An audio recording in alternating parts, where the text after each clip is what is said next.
Hello guys, in this video I am going to show you how to use the group ride function in the Bird Ride Electric application.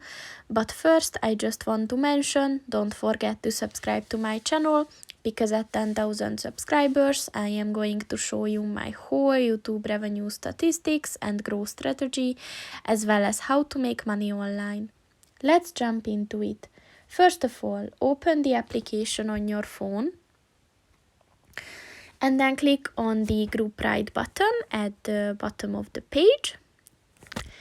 And here you can see some information on this function. So just click on the next button, and then you have to scan the QR code on the Bird to start a ride.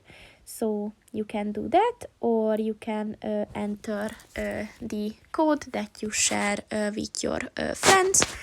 And once you typed that in, you will be able to unlock the Bird ride and start your journey.